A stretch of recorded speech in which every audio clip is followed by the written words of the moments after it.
Welcome into Nightly Scroll. Happy Friday evening, everyone. If you are watching on Rumble, hello.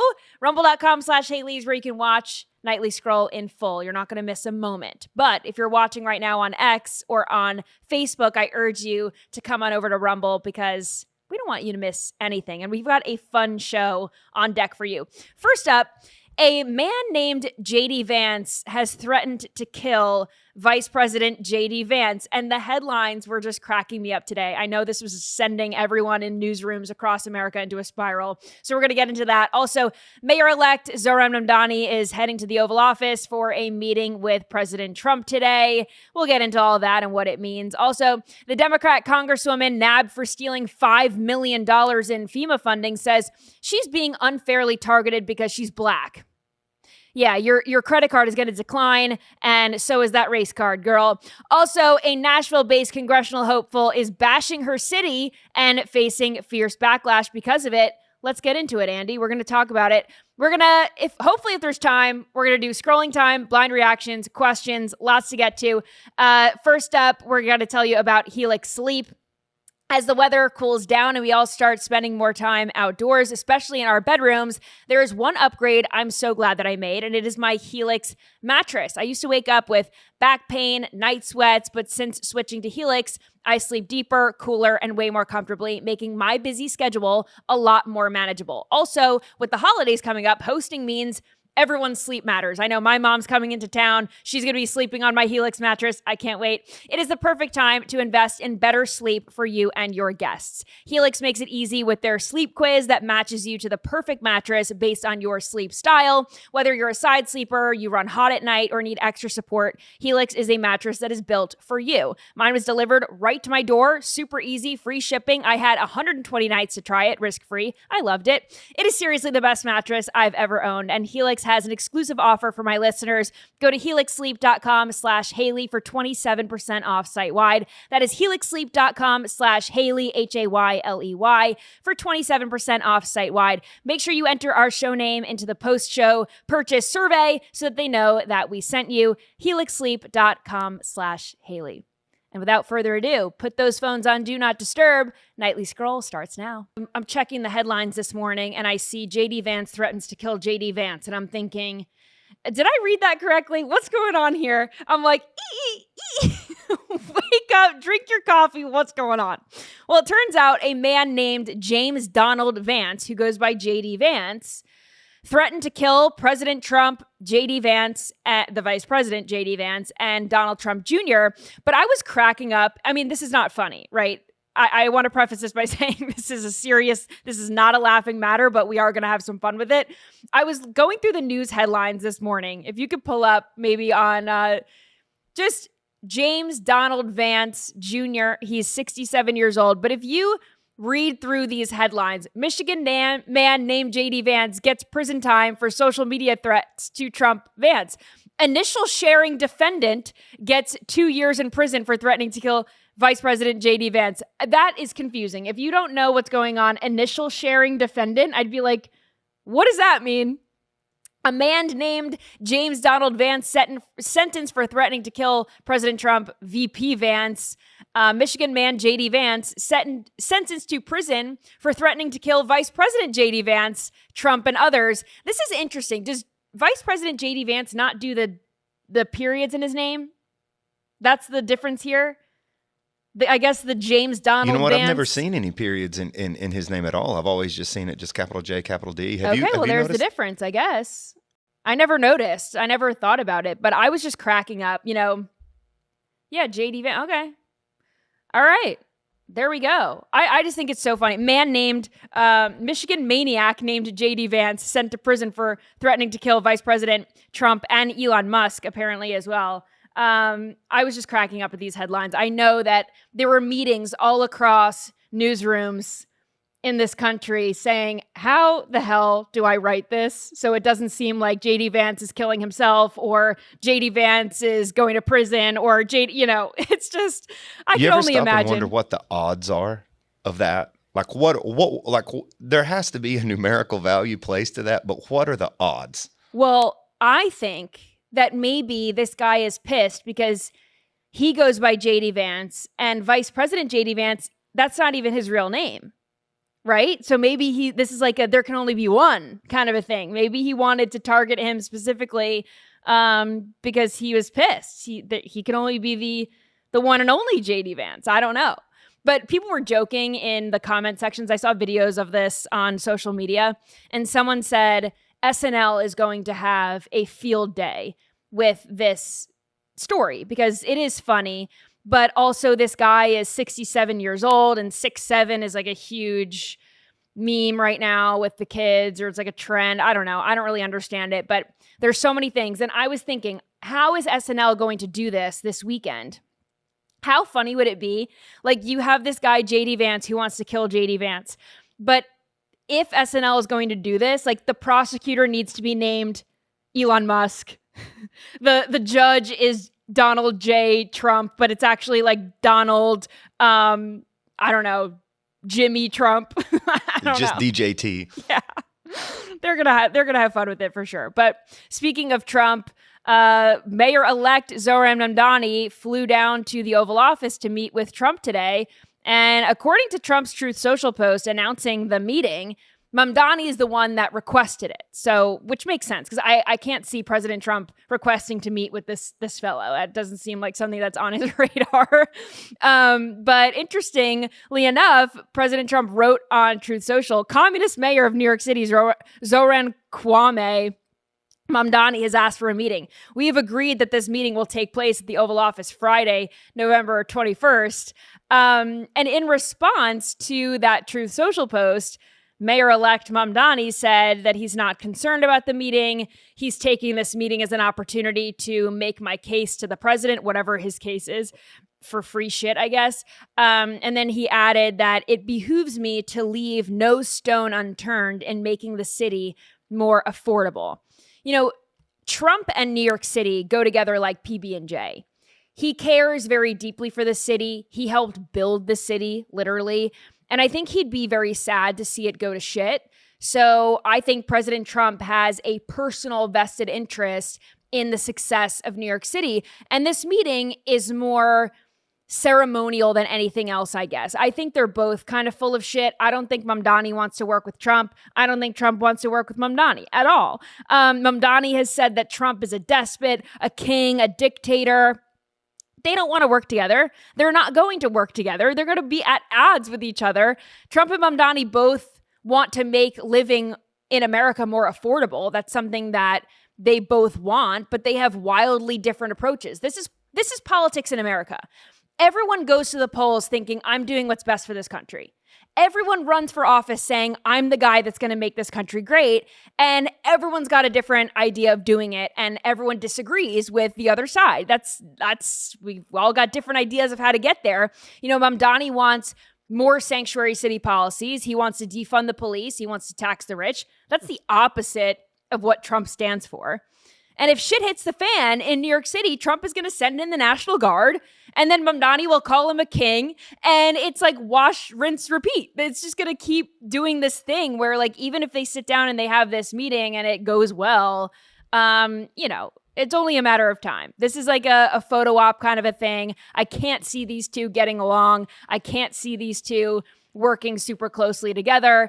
But, you know, Democrats, I guess, got their marching orders to celebrate Trans Awareness Week and Trans Day of Remembrance or whatever. So I wanted to bring up some of these posts because Mamdani was one of them. And this past week was Transgender Awareness Week. That is the week, I guess, leading up to Transgender Day of Awareness, which is different.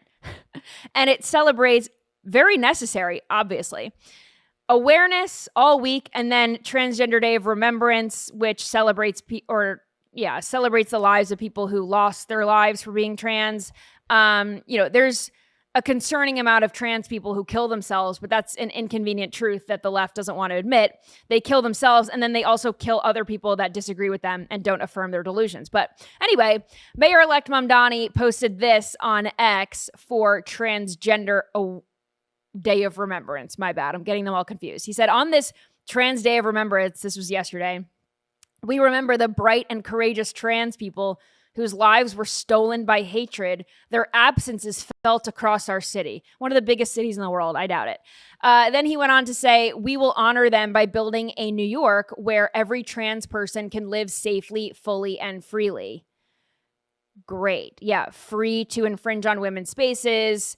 As long as the mentally ill men are safe and free, I mean, who cares about anyone else, really? Men stepping all over women to get what they want. It's very masculine of these trans women. But Gavin Newsom also jumped on the bandwagon. They got their marching orders. All the Democrats posted this. But Gavin Newsom also had a very heartfelt Transgender Day of Remembrance post. He said this: on Transgender Day of Remembrance, California mourns and honors all of the trans and gender nonconforming people taken from us by violence and discrimination. In California, hate is never tolerated. We will always defend the freedom, equality, and dignity of all people.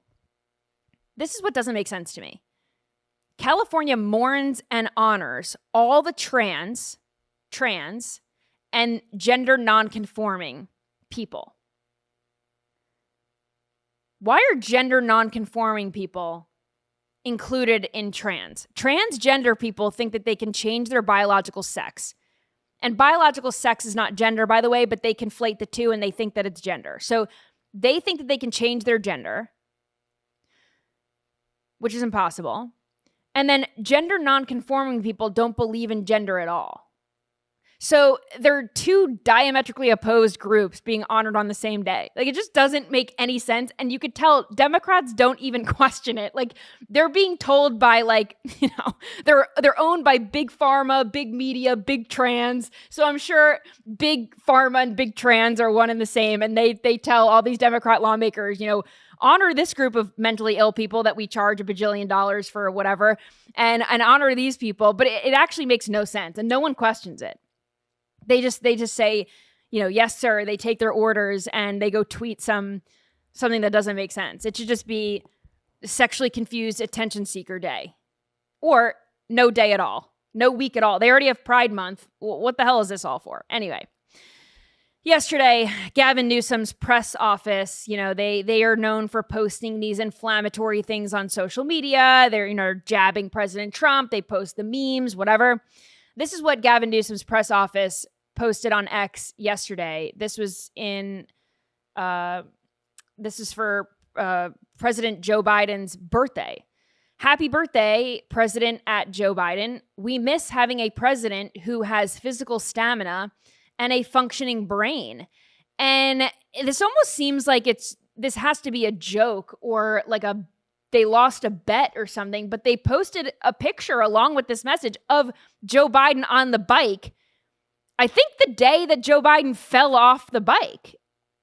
Isn't that the day that Joe Biden, literally, he's like crawling to a stop and just topples over? And I'm like, is this a parody account? It's not. I couldn't believe that was actually really posted. It is not a parody account. I thought that it was a joke. Like, it was an account pretending to be Gavin Newsom or something. This is literally his press office. It's at California Governor. Blue check mark. Governor Gavin Newsom posted this on X. Happy birthday. We miss having a president with physical stamina and a functioning brain. And it's literally a picture of Joe Biden right before he falls off a bike. Stamina? I mean, we know he wasn't Lance Armstrong. So what are they trying to do? Like, this, it's just ridiculous.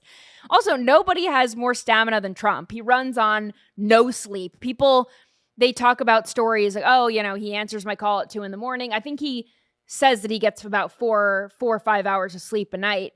And, President Trump has more stamina in his pinky finger and is more productive in a day than Joe Biden was for 4 years.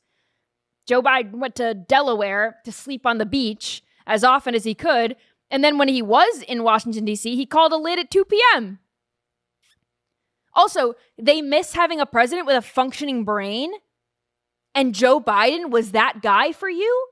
Joe Biden was the president with the functioning brain? We're talking about President Autopen here. We're talking about Joe, tune in under pressure, Biden, that guy. The guy who said he could describe America in one word, and then the one word was, I was in the foothills of the Himalayas. What? We're talking about the same guy? This is the guy whose son snorted Parmesan cheese off of the floor and said he was the smartest guy he knew. The same guy that left his laptop full of Biden family secrets at a computer repair shop for 6 months. That's the smartest guy he knows. Hunter Biden knocked up the stripper. This is the guy that dated his dead brother's wife and then they disposed of a gun in a public garbage can. This is the smartest guy he knows. Functioning brain, my ass. Anyway, I want to skip now to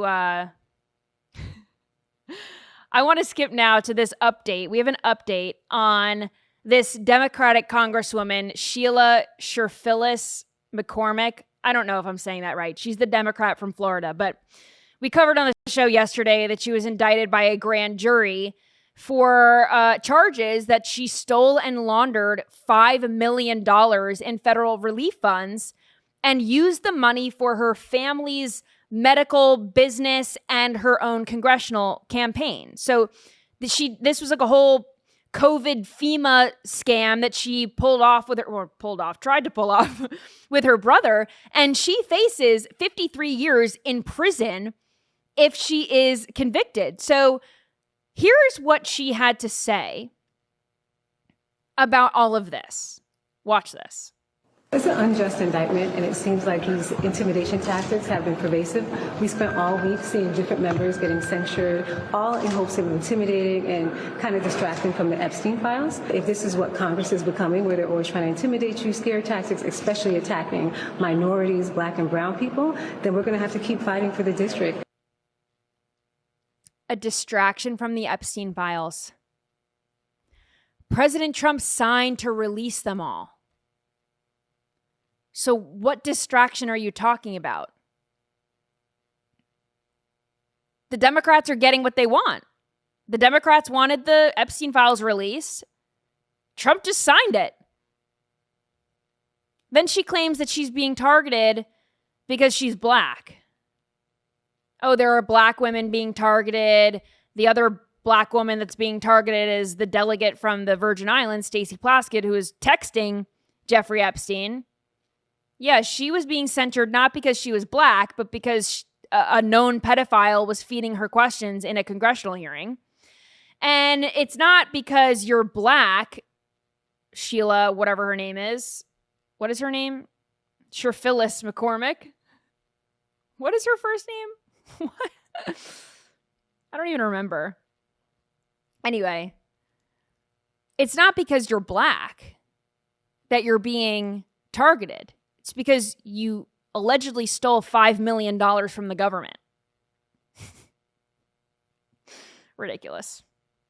Anyway, we got to get into this Tennessee state representative. Her name is Afton Ben, and she is running to fill a congressional seat to represent Nashville. And she was caught on a hot mic ripping Nashville. Listen to this. I've been heavily involved with the Nashville mayoral race because I hate the city. I hate the bachelorettes. I hate the pedal taverns. I hate country music. I hate all of the things that make Nashville apparently an it city to the rest of the country, but I hate it. Yeah, I'm that girl at the airport that all these bachelorettes are giddy walking out in their two-toned colored Pantone pink shirts, and they walk out and I'm like, they're like, oh my God, Nashville is so bad. They're so loud. Okay. So I lived in Nashville for 2.5 years, almost 3 years. I'm not saying that I'm a Nashville expert by any means, but Andy has spent a lot of time in Nashville in the music scene and in that industry. So I wanted to have this conversation with you because if you're running to represent Nashville and you hate everything about Nashville, that's no good. But here's the thing. There's a difference between old Nashville and new Nashville. And there are a lot of Nashville residents that are annoyed with the big companies coming in and they're throwing up, high-rise apartment buildings. They're putting in restaurants. They are becoming a tourist trap where a lot of money is being poured into Nashville. It is becoming a tourist destination. It's growing. It's expanding. Some would argue expanding more than it knows what to do with.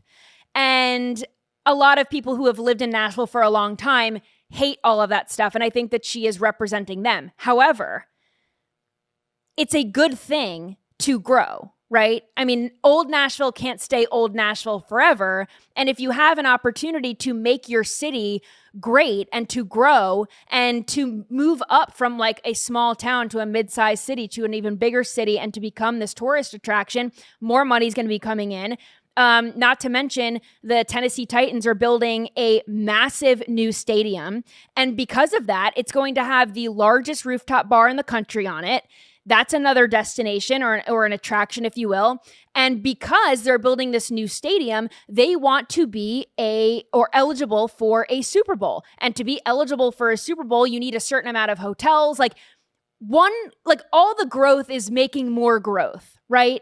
So as much as I'm trying to understand as someone who was totally in the new Nashville world, I was living in the Gulch in downtown. I was living in one of those high rises. I am trying to understand the feelings of someone who has lived in Nashville. Maybe they feel like they've been pushed out of Nashville because of new Nashville. Maybe this woman is representing them. What are your thoughts? Well, I think she hits two things. One is I do think some of the stuff that she's talking about all the bachelorettes peddling everywhere and all that kind of stuff is new and probably annoying. And also Nashville has grown beyond its infrastructure. And that's the biggest problem is like you can't get anywhere, even the Beltway. Public transportation, the traffic is getting crazy. It's so fast. It's growing so fast. I mean, since COVID, it has grown so fast. I mean, where you lived when you were in Nashville wasn't a thing, right? 10 like years 6 ago. years prior, yeah. And so it's all growing so fast, and I think local residents and the local culture is being impacted by it. And she probably does have a point. I mean, a lot of people probably think all those bachelorette parties on pedal wheels are annoying going through downtown. But and I liked them. I thought that it made the downtown area lively. People are having fun. People are coming into all the bars. They're buying drinks. They're buying food. Like, to me, I'm like, this is lively. This is something that I want to be a part of. However, I'm coming from New York City. Certainly, I don't vote that way. But I was used to this big city lifestyle. I wanted to have that nightlife option. I wanted to have that. Other people, they don't like that. And that's fair. What Nashville downtown was always booming with the honky tonks and the food and all of that stuff and the restaurants and the bars. But what she also speaks to in this is that she hates the culture. Yes. And that hates the country music. Hates the country music. How can you say that? That is what makes Nashville the most unique place in the world when it comes to music. It's not just country music in Nashville. There's indie rock. I mean, Kings of Leon recorded it in Nashville. I mean, it's Americana country. Elvis Presley. I mean, it's iconic, diverse when it comes to its music recording scene. And the music industry sort of shrinking to the bedroom with all of it. It's going straight to people's home studios, and big prosumer gear has now become small, and anybody can buy an interface and computer off the internet and record music. Nashville is one of the only places that still has so many open commercial studios. If you hate that culture, maybe you don't need to be a part of representing the people that like make that culture the most unique in the world. This is my thoughts. So she got a lot of backlash, rightfully so, because to say that you don't like country music and then you're going to go run to represent Nashville. So here she is saying, again, we just heard her say, I hate Nashville. I hate the culture. I hate country music. Now she flips the script. Watch this. So I look a little rough. I have bags under my eyes because the Republican eye of Sauron has finally shifted towards moi. And I'm sure you've seen the commercials. I'm sure you've seen the onslaught of ads. And then today, the Republicans decided that they're going to start this narrative that me, the state representative who represents downtown Nashville, doesn't like the city. Now, I always want Nashville to be better, right? I want Nashville to be a place where working people can thrive, right? But sure, I get mad at the Bachelorette sometimes. I get mad at the pedal taverns, right? And you're talking to someone who has cried no less than 10 times in the Country Music Hall of Fame.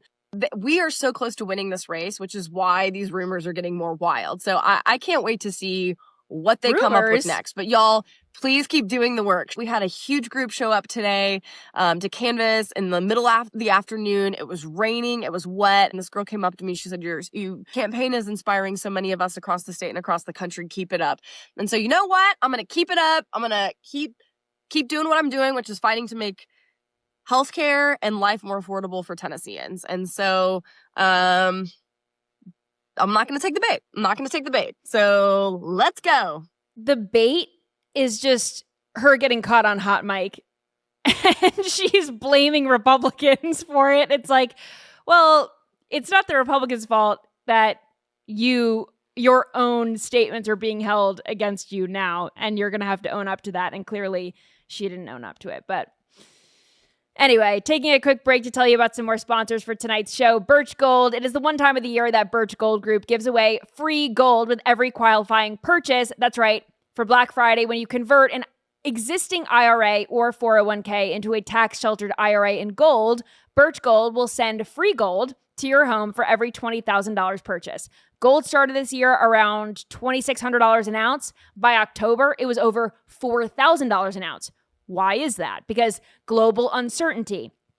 2025 has been defined by trade wars, central banks are pulling from the US dollar, the global reserve currency, and military tension still continues to build, and gold thrives in times of uncertainty. So if you're looking to diversify your savings, Birch Gold can help you. Plus, now through November 28th, get free gold with a qualifying purchase. Just text code SCROLL to 989898 to claim your eligibility for a free info kit on gold. But your opportunity for free gold with purchase ends November 28th. So do not wait. Text SCROLL to the number 989898 for full details. Message and data rates apply. Also, I want to tell you about Beam.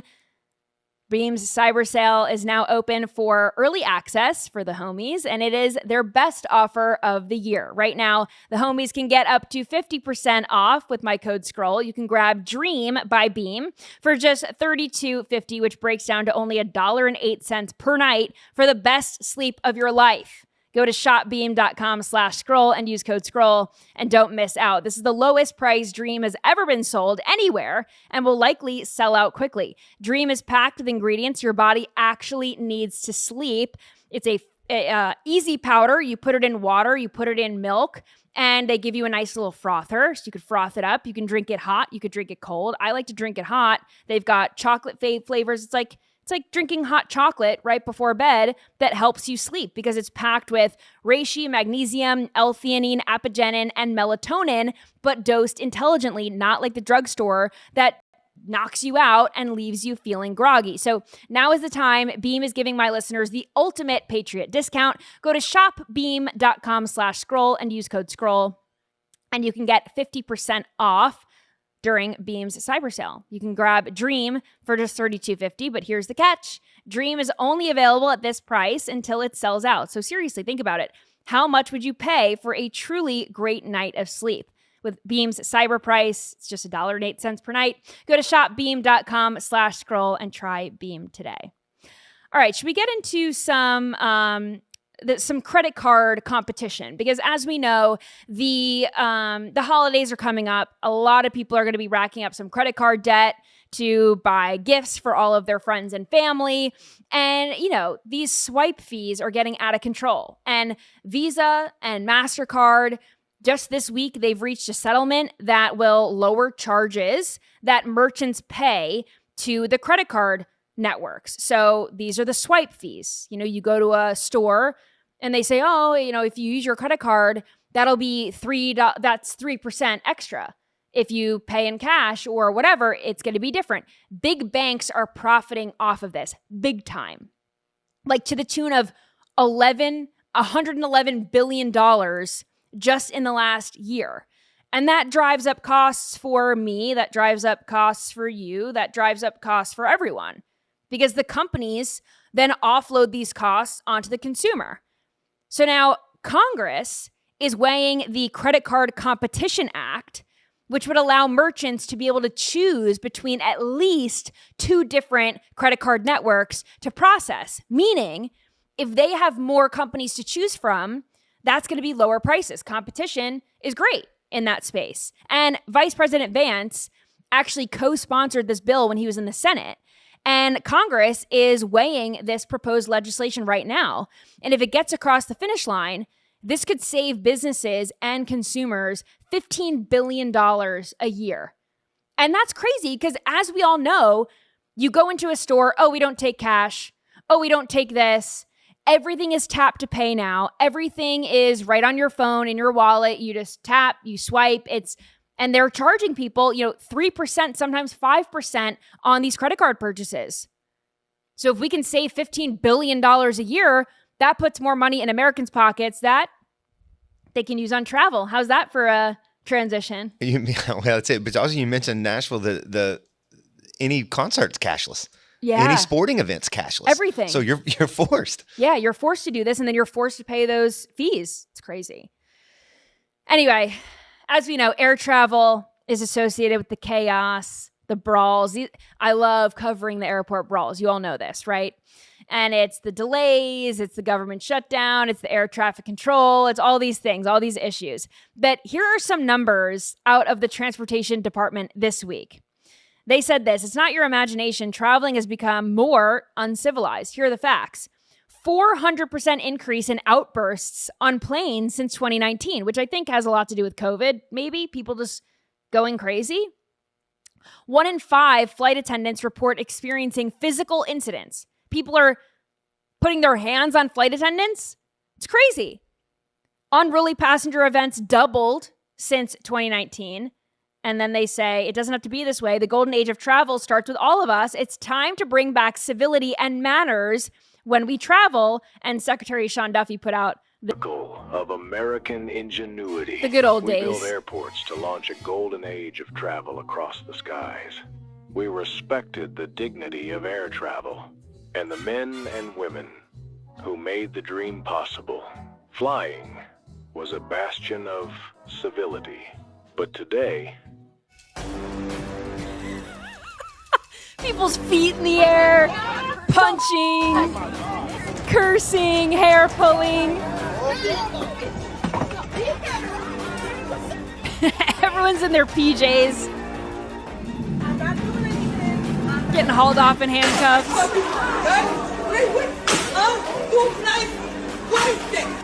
I'm allowed to put my seat back. But manners don't stop at the gate. That's right. Manners don't stop at the gate. Things aren't what they used to be. Some would call it the golden age of travel. Let's bring civility and manners back. Ask yourself, are you helping a pregnant woman put her bag in the overhead bin? Are you dressing with respect? Are you keeping control of your children? Are you saying thank you to your flight attendants and your pilots?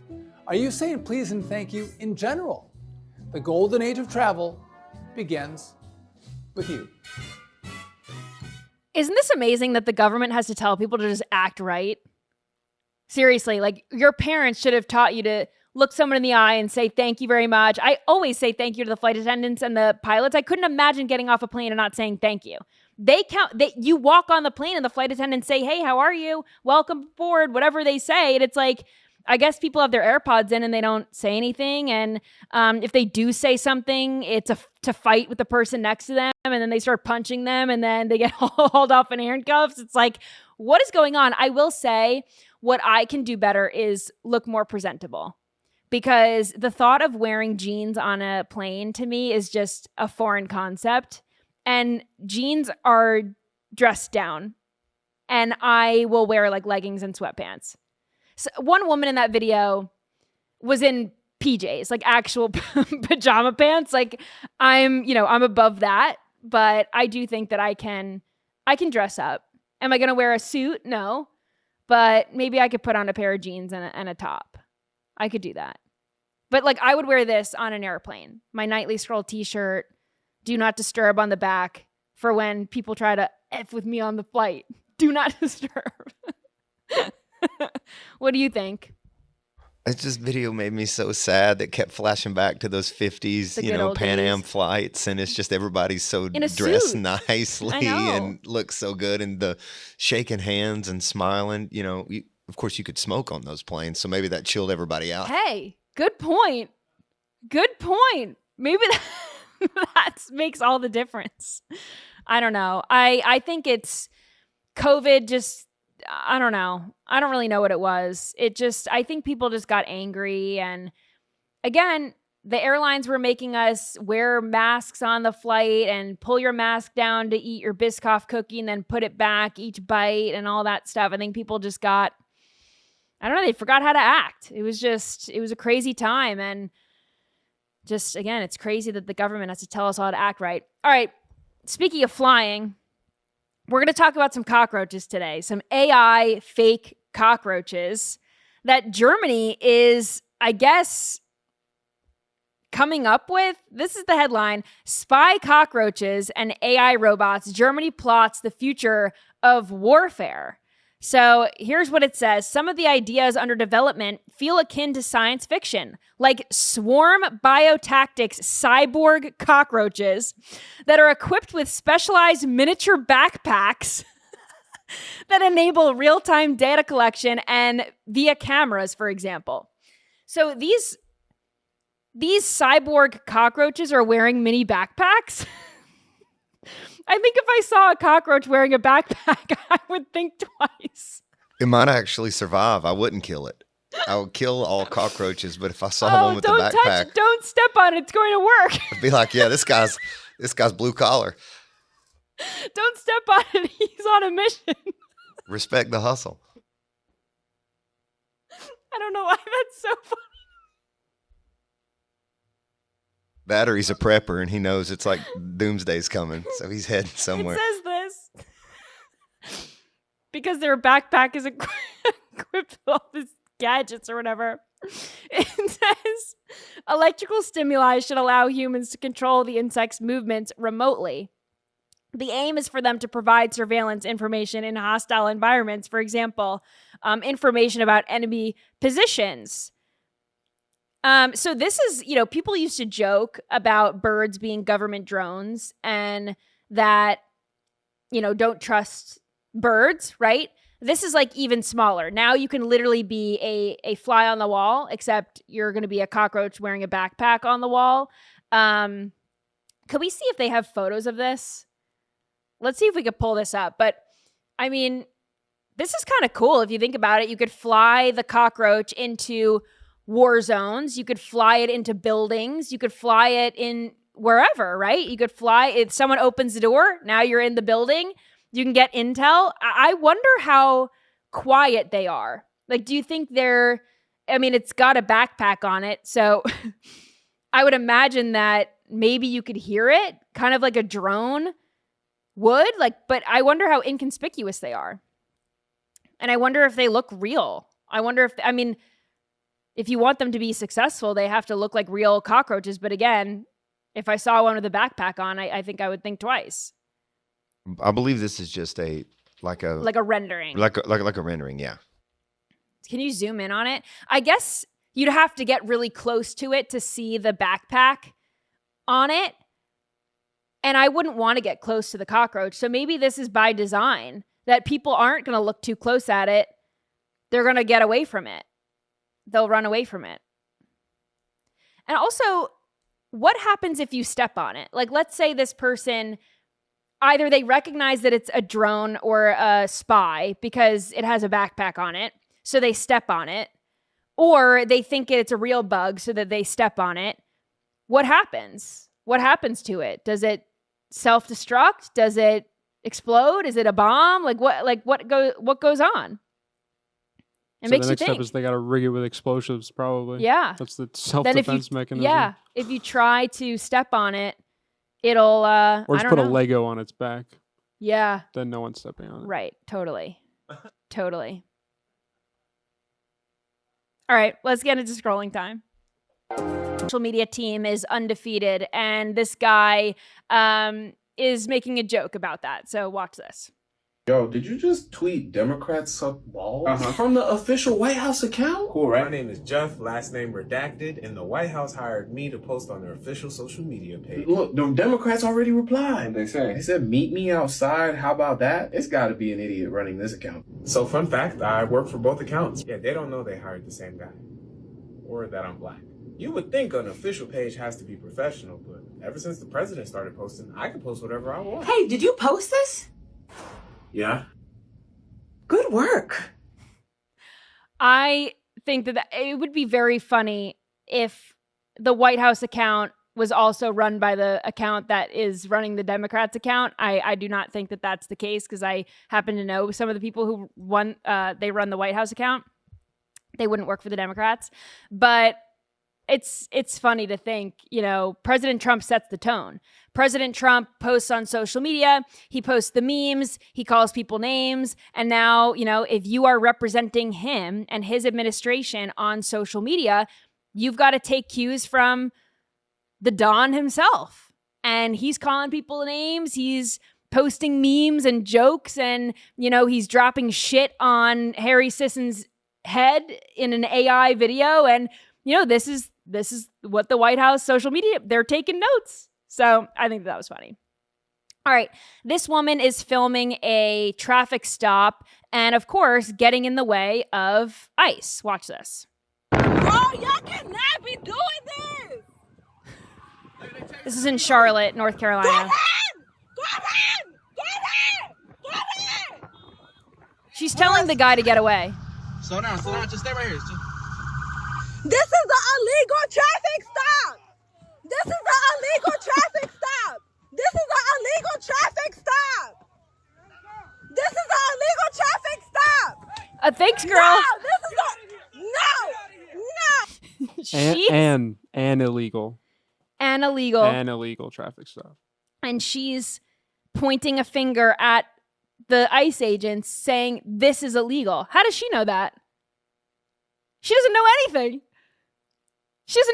And what she's doing is illegal because she's getting in the way of their duties. Trust me, bro. Source, trust me, bro.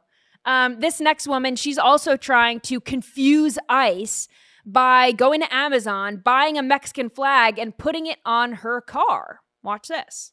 I put that on my Felt cute, might waste ICE's time today. So here's her Mexican flag. She's putting it on her car. Does she think that ICE is just pulling over anyone with a Mexican flag on their car? And if so, if they ask her for her papers or anything, I don't think that they're stopping random people, but if they did, she would be a citizen. I would hope so. So any and all of her ancestors that fought any kind of tyranny are so disappointed. Yeah. Mm-hmm. That's just so sad.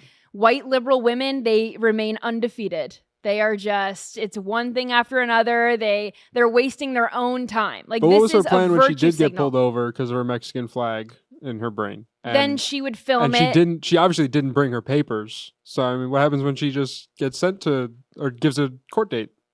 Then what? Well, she would have a license on her, right? I don't know. Is it a real ID? I guess. Yeah. I don't know. But yeah, she would just film it. It would be an opportunity to go viral on TikTok again. And then everyone would say, oh my gosh, ICE is racist because they targeted you because you had a Mexican flag on your car, whatever. It's just, again, virtue signaling. This next guy, we could have a debate here. This next guy thinks it's okay to start decorating for Christmas on November 1st, day after Halloween, a whole month almost before Thanksgiving. Watch. How much stress could I inflict on the neighbors if I just started decorating the whole house for Christmas right now? And that was October 1st. And just go for it. The amount of panic that we would put in their blood. You see this? Inflatables. This thing hasn't been used. Take a gander over here. We got 9 Christmas trees. 7, 8, 9, 10, 11, 12, 13,000 lights right there. The whole neighborhood would have a fit. And me probably as well. 92 degrees. And then November 1st, they put all their lights out. So I know that, are we all on the same, we're all on the same page, right? That Thanksgiving needs to have its moment. And then you decorate for Christmas. But what day is it acceptable to start decorating for Christmas? The day after Thanksgiving or later? I'll give you Black Friday. Sure. If you're Friday. really itching, you put it up on Black Friday. I concur. I think that's smart. I just think like right now we're totally forgetting about Squanto and the Pilgrims. I mean, it's ridiculous. There's no there's no corn anywhere. It's straight up Mariah Carey immediately after Halloween. Yeah. And that's not constitutional. Yeah. I totally agree with you. All right, this next one is a dog treat trick shot that maybe I should try with Birdie. Watch. Although I'm sure wherever you chip it, your dog would run after it or your cat would run after it. So good exercise for everyone. I like it. That dog didn't have to move much. That was pretty No, it was a impressive good shot. on both parties. Yeah, it was great. Yeah. Athletes in that household. All right, this next one, let me see if I could pull this up on my iPad here. But we could play this. I like doing these ones because when people ask for advice, especially on home decor on TikTok, it is funny. So let's play this one, and you can see they're asking, what's the first thing you'd change in this space? Hashtag bathroom makeover, hashtag decor, hashtag calming sounds, hashtag spa. And if you're watching and not listening, or rather, if you're listening and not watching, there are these rocks or like wooden circles, natural looking wooden circles, I guess, that she put over the toilet. And in the comments, people, I don't even know really what they look like. What is that, do you think? Is that like just like corn nuggets? Well, that's literally what someone wrote in the comments. So she asked again, what's the first thing you'd change in this space? And someone said the large corn nuts on the wall. Someone else said the dingleberry on the toilet seat. Someone said the giant decaying molars above the toilet. And they do kind of look like decaying something or other. Someone said the rock climbing section above the toilet. The tonsil stones above the toilet. The placentas on the wall. The skin tags above your toilet. Oh my gosh. The bagel decor. Yeah, someone said they look like poppy seed bagels. And if you zoom in, one of them does. Look like mushroom caps. Mushroom caps. Someone said moldy bread. Yeah, get a toilet seat to match the gallstones on the wall. Burnt popcorn kernels. Remove the skulls off the wall. Also, can we talk about the giant vase with the bare sticks on it? Also, like that is comically large for that countertop as well. So this woman is she's troubled. She needs help. She walked through Home Goods and said, I'm decorating my bathroom today. Yep. And didn't leave until she had at least 6 pieces of decor. Yeah, 6 molars, rotten molars that she could put over the toilet. Do you got... It's abstract. It's abstract, yeah. It's different. Well, she needed help and she came to the wrong place. If you need help, don't go to the TikTok comment section. They're ruthless. But do you got blind reactions? Yeah, we do. Okay, let's do it. I got Thanksgiving theme for cool. one of them at least. So here's right. your Thanksgiving dessert section. Uh-oh. This is a Mountain Dew Baja Blast pie. Biblically accurate gluttony at its finest. Oh, Ew. and it comes with instructions. Cut frozen with a warm, wet knife and thaw in the fridge for 30 minutes. Because God forbid our fat assery is hindered in any way. Not the good cutlery for this. A perfect slice, if I do say so myself. Ew. And now let this rest for like 30 minutes. Okay, so it's kind of maybe been 30 minutes. Let's see. Ooh, sticky. It didn't want to come off. You want the first bite, little jackass? I've never had a Baja Blast. Ooh, that is damn near refreshing. I don't even know what to compare this to. It gives you like lemon meringue pie, but also kind of like a lemon sherbet. It's bright, it's vibrant, a sugary sweetness of the crust. That fruity, citrusy, almost like ice cream pop of the filling, and then a little bit of cream to just round it out. I thought I was gonna have to dunk on this. And I see some of you over in... I like how serious he took the review, but the way that he's describing it sounds good. I've never had a Baja Blast. His description actually does kind of make it intriguing, but it's just so off-putting. Like, it doesn't even give you the illusion of fruit like a key lime pie does. Right, This is just like soda pie. Radioactive blue. Yeah. I bet it's crisp, a little tangy. Yeah, I bet it's good. I would shamelessly eat half of that. I'm picturing like a key lime pie. Like that's what I'm picturing. It is bright blue, but I'm picturing that it's like key lime. Yeah, same. But at least key lime's like made in nature. Fruit. Yeah. Yeah. All right, hit me with the next All right, one. so I got we've been on a robot kick this month. So here's Okay. your latest installment of AI bipeds. Great. Oh, he's short-circuiting. He's short-circuiting. I don't know why. Like, do they not know that they fell down? I guess not. He was just kind of like running on the floor. The gyroscope or something must be totally off, so the legs just go crazy. Yeah. Uh-oh. Sorry for him. Do you have another one? One more. Okay, last one. Was Jesus really broke? Historical evidence tells us he was actually a pretty successful entrepreneur. Here's 3 things that we know. Number 1, we know he had an accountant. And back then, you don't have somebody managing your money if you don't have a lot of money to manage. Jesus was an incredible B2B salesman. That's true, and that's in the Bible. He literally turned water into an 8-figure wine business. Jesus was an entrepreneur. Jesus was a dropshipper. And on the 3rd day, he sold again. Jesus had 12 disciples on retainer. He had a C-suite. Jesus was only a carpenter, so he could build himself 10 rental homes before 30. I'm not even going to do the voice. That's how serious I am. He didn't just build homes. He built passive income. He's not a business God. He's a business God. When Jesus said, "Upon this rock I will build this church," he was referring to BlackRock. Jesus was in private equity. Contrary to popular belief, Jesus didn't flip tables at the temple because he was mad at the bankers. He was flipping He Airbnbs. flipped rental properties. He Yes, flipped temples. exactly. He was in real estate. It wasn't give us this day our daily bread. It was get up today and get this bread. Love it. I love it. Biblically accurate interpretation. I love it. What time is it? Do we have time for questions or? All right, 5 minutes. We'll do some questions. Someone asked me what my death row meal is. And I think I've answered this before, but it's chicken parm and penne alla vodka. For sure. Why are you guys looking at me like that? That's 2 different sauce colors you're mixing there. Who said? Who's the color wheel? Color theory? Like, what do you mean who said? Sometimes I order chicken parm with alla vodka sauce. Sometimes I don't. That's strange. No, it's not. It's good. Why are you looking at me like that? Like chicken parm, like I said, fucking meat flip-flops or something. Oh, there we go. No, I was just thinking like, a good hearty steak and potato kind of thing. I like you know what that, I'm saying? but I like chicken parm better. I fully get it. I fully get it. Just throwing some breadsticks. If you're splurging on one last meal, you're not going to have veal parm? No. Okay. Nope. I said what I said.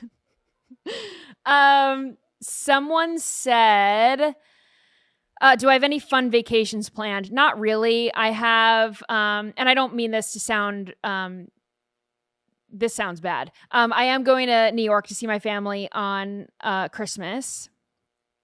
I'm going to Miami for my friend's bachelorette. I'm going back to New York for my friend's wedding. Like, these are all coming up in the next year, but I don't have any relax vacations planned. I don't really do relax vacations. If anyone has noticed, I have not taken a vacation since starting this show. I have actually not taken a day off other than Labor Day or something like that the company gets off. But I haven't taken any days off because where am I going to go? What am I going to do? I'll just work. I don't care. Someone asked, how did you meet Dan Bongino? I met him when I was working on Hannity at the time. This was probably a long time ago now. I think it was in 2017, 2018, 2019, 2020, in those years. But I used to book Dan on Hannity. It started off the Geraldo fighting segment, Tuesdays and Thursdays. Then everyone loved Dan so much, obviously. So then we started booking him more days. So then I was talking to him all the time. He became a mentor to me. And I really didn't make a career move without talking to Dan. And I told him, this was probably in 2018 or 2019, that I wanted to start a podcast. But there are a lot of rules when you're working at Fox. You sign these contracts and whatever. You're not allowed to compete with the company that you work for, obviously. And I wanted to do a news and politics and social media commentary show. And he said, just do it. Ask for forgiveness, not for permission. But I didn't do it. And then, years later, I left Fox. I went to go work at Newsmax. I pitched the show idea to Newsmax. They didn't do it. I worked at Fox News Digital. I pitched a show to them. I did a show called Screen Time, which is similar to my Scrolling Time segment. And Dan saw clips from that and said, I'm going to hire you to do this show for me. So anyway, that's the long story short of the story. But This is why I'm here. Someone asked me, how the F do hair extensions work? How are they installed? How long do they last? Do they fall out? Do you have to cut them out and replace them? I hear you and Megyn Kelly often talk about them, so I'm confused. Thank you for your attention to this matter. Yeah, I got hair extensions the first time when I was living in Nashville, and I got different kind. I got what are they called? I got wefts. K-tip wefts, maybe they're called. But it was like a long strip of hair that they tied into your head. They put beads in your hair and then they kind of sew them into the beads. And I did that. And then I got them taken out. I moved here. And now I have, these are called tape-ins. Let's see if I could show you guys. I don't know if you can see that, but there's like a little, see that little like piece of tape? So this is like a fake piece of hair that was taped onto my real hair. Anyway, you do have to get them moved up every few weeks because your hair grows and then they move them back up. Sometimes they don't fall out, but they'll like, you need to get them like redone. So depending on the kind of extensions you get, if they're the ones that are tied into your head, they have to like take them out and then sew them back up. And then these ones, they just take out with like a little, they apply like a glue or a something to it. They kind of like spray it with something and then it kind of comes out and then they just retape them as your hair grows. But yeah, they last about a year depending. And then you have to buy new ones and they're very expensive. So anyway, someone also asked me, like, why do you get them? Most women, I would say 95% of women that you see on TV, podcasts, anything, they have some kind of a hair extension because it looks better on camera. So, like, if you have really thin hair and if I just had, I don't know. It's just, anyway. When I started doing on-air stuff at Newsmax, the hair and makeup people were like, you need hair extensions. It's just like, it looks bad if you don't. So anyway, I'll do one more question. Someone said favorite Christmas movie. It's The Holiday. The Holiday with Cameron Diaz and Jack Black and Kate Winslet and Jude Law. Great movie. I watch it once a year. Like every Christmas time, I watch that movie. So it's not really like a Christmas movie as much as it's a Christmas time movie where it takes place. You know, people have like the Die Hard debate about like whether or not it's a Christmas movie. This is like a Christmas time movie, but I associate it with Christmas. It's happening at Christmas. They're celebrating Christmas together. They're celebrating New Year's together. So anyway, that's my favorite movie. Last question. Someone said, if Bryson DeChambeau walks in while you're on air and said he needed you to be his caddy, would you say yes? I would rip this earpiece out so quick. I'd be out that door so fast. You'd never see me again. Yeah, you get the Justin show. I wouldn't even make a good caddy. I'd be like, what else can I do for you? Do you need a girlfriend? Do you need someone to rub your feet? Do you need someone to make you dinner? Like, what can I do for you? But yeah, I would be up out of this chair so quick, you wouldn't even see me. That's how fast I'd be moving. So anyway, thanks for scrolling along with me. I had a lot of fun. You could follow me at Hayley Caronia on social media, HayleyCaronia. I'm on X, I'm on Truth Social, I'm on TikTok, I'm on Instagram, and I will see you right back here on Monday.